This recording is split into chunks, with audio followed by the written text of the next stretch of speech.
Bonjour à toutes et à tous, et bienvenue chez les Chroniques du Commandeur. Comme prévu, on se retrouve un mois après Assassin's Creed pour Bloom Bureau, cette édition pleine d'animaux tout mignons. Ici Ragun, et c'est parti pour parler des cartes phares de Bloom Bureau pour le duel Commandeur.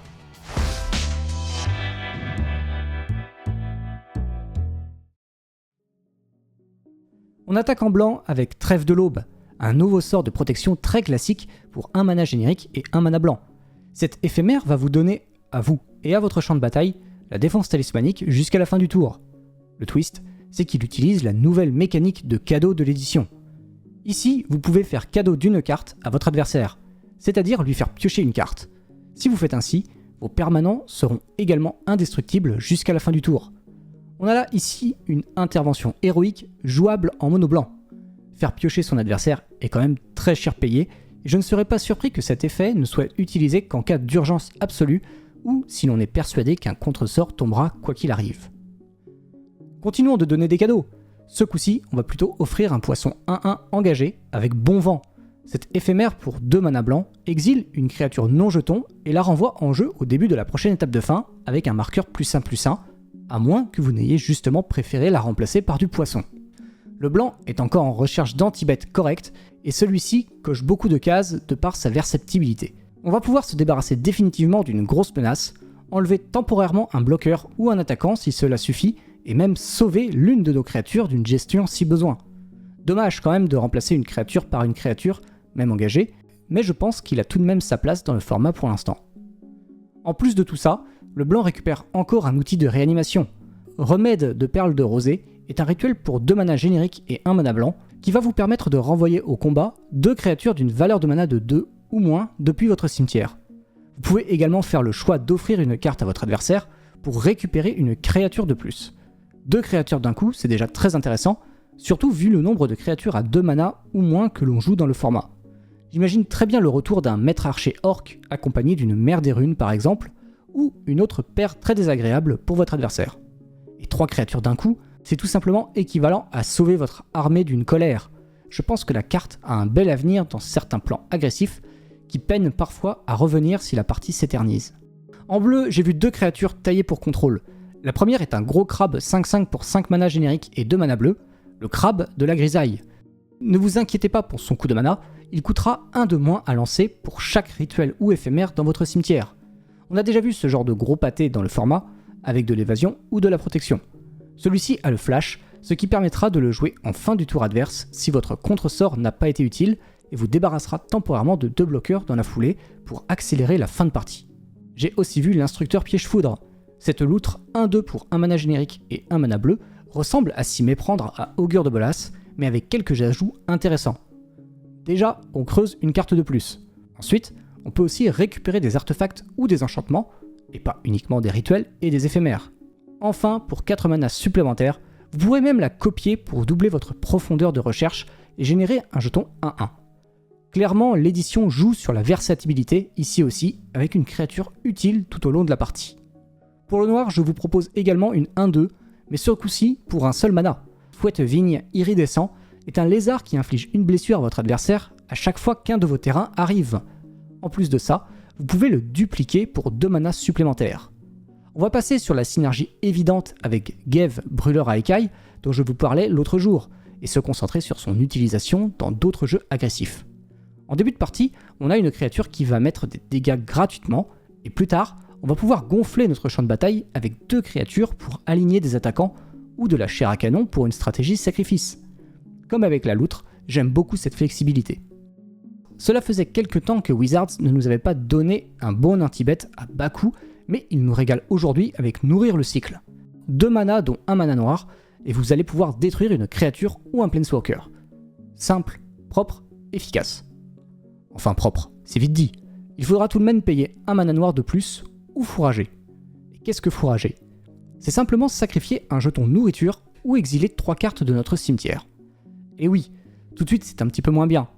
Il n'empêche, avoir 3 cartes au cimetière n'est pas bien compliqué dans le format, et certains decks auront même le luxe d'avoir de la nourriture à traîner sur la table. Au pire du pire, ce sera une option budget de plus pour les nouveaux joueurs du format. A l'inverse, la créature dont je vais vous parler maintenant est un grand classique. Occur Sombre Étoile est une chauve-souris 2-3 vol pour 3 manas dont 1 mana noir, et une progéniture pour 1 mana noir de plus si on souhaite en avoir 2 sur le champ de bataille. On a ici la dernière née de la longue lignée des mauvais obscurs confidents, mais je me demande très honnêtement si la carte n'est pas simplement meilleure que l'original. Déjà, la capacité est la même. Pas de contraintes, pas de limitation, ça fait exactement la même chose. Ok, la carte coûte 1 mana de plus, mais ce mana est largement justifié par les 2 points d'endurance en plus et la capacité d'évasion. Je n'oublie pas non plus la progéniture qui permet encore une fois de créer de la présence sur le champ de bataille en cas de besoin, et qui ici creusera votre bibliothèque très rapidement. J'espère que la vidéo vous plaît pour le moment. Si c'est le cas, n'hésitez pas à le dire en commentaire, en n'oubliant pas qu'un pouce en l'air et un partage, ça aide énormément la chaîne. Et bien sûr, abonnez-vous si ce n'est pas déjà fait. N'hésitez pas non plus à nous suivre sur Facebook et Twitter pour ne rien rater de nos actualités, et à nous rejoindre sur Discord pour discuter Magic avec nous. Enfin, les Chroniques du Commandeur, c'est également une association, et vous pouvez la rejoindre si vous le désirez. C'est une autre manière de nous soutenir et de nous permettre d'améliorer notre matériel pour les streams, mais aussi ceux de nos déplacements pour caster des tournois dans toute la France. Profitez de ces moments-là pour venir nous dire bonjour. Ok, reprenons. En rouge, l'édition favorise très largement l'archétype Burn, et j'ai vu 3 cartes parfaites pour lui. La première est Salve Florissante, un éphémère pour 2 manas dont un rouge. Par défaut, c'est un simple choc, un peu cher, mais si l'on offre un trésor à son adversaire, il se double d'une pointe de lave en bonus. Parfait pour se débarrasser d'une créature gênante sur le champ de bataille adverse sans aucune perte de dégâts directe potentielle. Pas grand chose à dire de plus, c'est une inclusion toute trouvée dans Feldon, excavateur de renom, quoi qu'en disent certains. On continue dans les sorts à 2 manas avec l'instigateur d'Agathe. Ce lézard est 1-3 pour 2 manas dont 1 mana rouge également, et est tout simplement une secousse d'impact sur pattes, et cela change tout. L'enchantement ne fait malheureusement rien tout seul, et c'est bien pour ça qu'il n'est pas joué dans le format. Le simple fait de pouvoir attaquer et bloquer rend pour le coup la carte jouable. C'est aussi la 4ème créature avec une progéniture de ma liste, et ce n'est pas un hasard. Je me répète, mais la capacité donne vraiment un second souffle à la carte pour la 2e moitié de la partie, et ici on aura donc notre 1-1 avec la même capacité pour le même coût en mana. On notera que la copie fera immédiatement un dégât à l'arrivée grâce à la capacité de l'original. Derrière, la paire est comparable aux dégâts d'un Purphoros Dieu des Forges, et pourrait bien gagner la partie à elle seule dans le deck adéquat. Pour en finir avec Burn, l'édition nous offre un haut de courbe pour compléter tout ça. Le Lynx Soléchine, qui est une 5-4 pour 4 manas dont 2 manas rouges, avec une pelletée de capacité. Tant que ce chat, pas vraiment mignon, est en jeu, les joueurs ne peuvent pas gagner de points de vie et les blessures ne peuvent pas être prévenues. D'habitude, on se méfie de ce type de créature car leur impact sur la partie est décevant. Je me rappelle encore du Férocidon déchaîné qui n'avait été qu'un feu de paille au final. Alors oui, les statistiques sont bien meilleures, mais ce n'est pas ça, à mon sens, qui fait la différence ici, mais bien la capacité d'arrivée du lynx. En effet, quand il arrive, il inflige à chaque joueur un nombre de blessures égal au nombre de terrains non bases que ce joueur contrôle. Ça vous dit quelque chose ? Et oui, vous ne rêvez pas, c'est bien la moitié de Prix du Progrès, une carte sur la banlist. Pour résumer, on a la moitié d'une carte bannie, une grosse créature à un coût de mana correct et quelques capacités qui peuvent parfois faire une différence en une seule carte. Perso, j'achète. Passons au vert avec la recrue Pat Lopin. On a ici une bonne surprise pour les jeux agressifs avec une 2-1 pour un seul mana. Là où le blanc nous a habitués à ce genre de statistiques, cela reste assez rare en vert et l'ajout du piétinement n'est pas pour me déplaire. La progéniture est bien moins impactante que celle des autres créatures dont on a parlé aujourd'hui, mais reste appréciable pour limiter l'effet pioche morte que l'on ressent souvent si la carte n'est pas dans notre main de départ. De plus, ce lapin a une capacité de déclencher assez inédite. À chaque fois qu'une créature que vous contrôlez devient la cible d'un sort ou d'une capacité de votre adversaire, mettez un marqueur +1/+1 sur une autre créature que vous contrôlez. Ce n'est pas de la protection, mais plutôt une sorte de remplacement, sous forme de marqueur quand vos créatures se font gérer. J'ai encore du mal à voir l'impact réel de cela, mais je pense qu'il sera plus important qu'on ne le pense. Toujours pour un jeu agressif à base de vert, je vous présente le conservateur à l'œil perçant. On a ici un raton laveur 3-3 pour 2 mana verts qui permet d'exiler une carte ciblée d'un cimetière pour un mana générique. Si j'avais écrit cette vidéo 2 semaines plus tôt, je vous aurais parlé du vieux brindodactyle et de l'importance d'avoir de la gestion de cimetière qui n'est pas morte face aux autres jeux. Bon, le vieux est banni maintenant, mais les jeux réanimateurs sont toujours dans le paysage, donc le propos reste d'actualité finalement.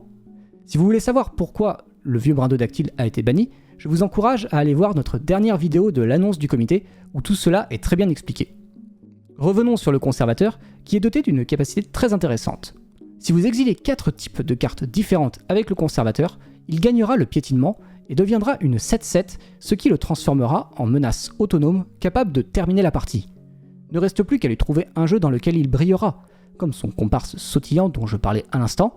2 verts, c'est compliqué, et le deck vert-rouge idéal n'est pas encore trouvé dans le format, même si Clotis est toujours debout et qu'Anzrag existe. Si vous ne connaissez pas Anzrag, là encore je vous conseille d'aller voir une de nos vidéos, qui cette fois-ci est un replay du championnat régional d'Île-de-France dont les chroniques ont été les casteurs officiels. N'hésitez pas à aller voir les autres match-up en replay de la chaîne. Pour finir, j'ai vu un petit enchantement qui pourra peut-être se glisser dans un jeu très particulier, Amalia Benavid Aguirre, avec Lurus en compagnon. Convocation lunaire est donc un enchantement pour un mana blanc et un mana noir, qui va faire perdre un point de vie à votre adversaire à la fin de votre tour si vous avez gagné des points de vie ce tour-ci. Si vous avez aussi perdu des points de vie, vous voilà avec un jeton 1-1 vol en plus. Pour compléter le tout, vous pouvez également payer 2 points de vie et 2 mana pour piocher une carte. Cette dernière capacité est clairement là pour nourrir le nid de chauve-souris et sera appréciable pour se refaire une main le cas échéant en fin de partie.